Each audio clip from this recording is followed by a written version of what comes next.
So a few years back, I was this bottom set student who couldn't really get anywhere in life. I would blame everybody for my own issues. I wasn't a very good friend. I stabbed a lot of people in the back. I was a terrible boyfriend.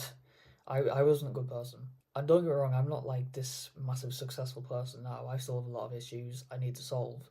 However, I've developed myself into a way better person. I was thinking to myself, which is like the single thing which I wish I could have told my younger self in order for him to get to where I am now faster. And I decided is probably is to take responsibility over your entire life. You might be thinking, if everything's your responsibility, surely then it's going to be really stressful. This is why I live by this phrase. It's not always your fault, but it's always your responsibility. So I'll give you an example. I do a course at university which involves going on placements because it's going into basically a career. Because the university hasn't done my vaccines properly, I physically am not allowed to go on placement. And this isn't my fault. I have no control over what the university does. And it just so happens the university has messed up my place, basically.